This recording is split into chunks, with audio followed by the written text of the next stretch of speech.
ada yang mengunggah atau mengupload. Maka kemarin saya juga mengerti kalau di sini Roy Suryo coba merespon atas pembacaan dakwaan terhadap Dr. Tifa. Yuk kita lihat video selanjutnya. Teman-teman dari Ikatan Jurnalis Televisi Indonesia sangat mempertanyakan dan akan bukan menggugat ya, tapi mungkin akan mempersoalkan tayangan-tayangan TV yang dijadikan bukti.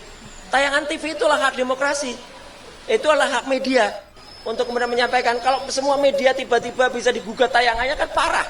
Nanti pemret atau host yang ada dipanggil selaku saksi, kan rusak negeri kita.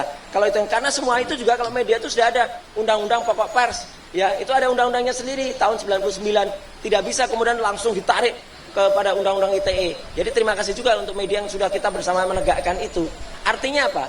Artinya penggunaan undang-undang ITE itu sangat tidak tepat. Satu lagi, undang-undang ITE itu terpaksa dibuat waktu itu karena ketika pemilu tahun 2004 waktu itu ada hacking terhadap situs KPU, ada situs itu jadi partai jambu, partai nangka, itu digunakan undang-undang ITE karena ada data elektronik diretas oleh seseorang, diubah lagi, digunakan. Nah yang sekarang terjadi siapa? Pengupload data elektroniknya saja tidak disentuh sama sekali, yang namanya Dian Sandi Utama. Itu harus kena dulu karena dia jelas betul melanggar pasal 32, melakukan transformasi, ya, mentransmisikan, ya. Kemudian siapa yang mengubah? Nggak ada yang mengubah. Seorang peneliti itu tidak mengubah data di sini. Kita hanya membaca data, menyajikannya. Jadi tidak ada 0,0001% pun yang kita ubah dari itu. Nggak ada. Kalau tampilannya beda, lah itu namanya adalah tampilan. Sama seperti Bapak dan Ibu sekalian. Misalnya mohon maaf nih, saya pakai contoh Bu Soraya. Bu Soraya periksa, maaf nih ya Bu, periksa kandungan. Kemudian di situ diperiksa pakai USG. Kemudian di USG tampak, oh ini Bu, maaf Ibu, positif. Ini bayinya, bagus banget. Terus kemudian bayinya ini gerak-gerak. Apa bayi dalam kandungan ibu ini berubah? Tidak, ini hanya dibaca. Pembacaannya kalau misalnya bayinya itu dulu hitam putih, sekarang berwarna, ya itu adalah teknologi ELA yang saya pakai, ya. Kemudian itu adalah error level assistance yang kemarin dibacakan di sidangnya Dr. Tifa. Itu adalah hasil uji dari alat yang membaca sesuatu dan ini tidak mengubah sama sekali objek pokoknya. Ijazahnya Jokowi apa berubah? Tetap palsu.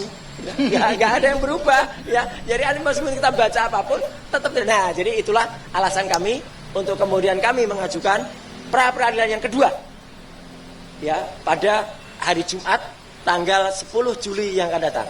Saya langsung jawab saja pertanyaannya. Apakah ini berarti ada penundaan lagi terhadap perkara utamanya saya di Pengadilan Jakarta Timur? Itu konsekuensi dari kitab hukum acara pidana yang baru.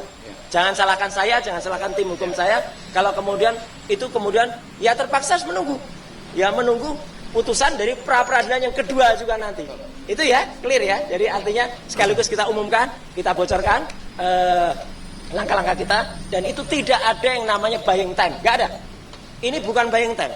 Daripada nanti tiba-tiba diputus tapi ternyata salah penerapan pasal 32 UU ITE. Padahal saya sudah putus. Itu persis kayak tragedi Sengkon dan Karta, ya, yang sudah diputus dulu, kemudian ternyata setelah dilihat-lihat, waduh ternyata ada kesalahan di dalam putusan sidang yang dulu. Kan saya sebelum putusannya kemudian dibuat di pokok utamanya, kita koreksi, kita benarkan dulu dalil-dalil yang sudah disampaikan, bahkan gugatan ataupun dakwaan yang kemarin di alam dokter. Dan kemarin kan kalau teman-teman lihat dakwaannya Dr. Tifa, banyak sekali, ya, lebih dari 20 barang bukti. Itu yang terkait dengan Dr. Tifa cuma berapa? Cuma 5. Yang terkait dengan saya juga kalau nggak 5, kalau nggak 6. Semuanya terkait dengan siapa? Dr. Eng, Siolan Sianipar M. Eng, dokter palsu itu. Nah kalau dokter palsunya itu sudah di RJ, sudah di SP3, harusnya itu juga gugur semuanya, gitu loh. Dan tidak ada yang terkait dengan kami secara langsung, apalagi itu yang banyak kan S, terus balik. Nah itu kan nggak masuk kita semuanya. Kenapa itu masih dibacakan di Dr. Tifa? Makanya nanti ketika itu sudah kita lakukan praper semuanya, ya insya Allah itu aja menjadi bahan praper juga bagi kami. Karena itu sudah diumumkan publik, ya kan gitu. Jadi itulah strategi cerdas, strategi tepat, strategi cadas yang kita gunakan, ya. Memanfaatkan KUHP baru. Memanfaatkan ya. Atau membaca KUHP baru. Melaksanakan kebaikan KUHP baru. Melaksanakan kebaikan KUHP baru. Oh itu pemanfaatan. Enggak ya. Melaksanakan kebaikan dari kitab undang-undang hukum acara pidana yang baru. Itu ya teman-teman.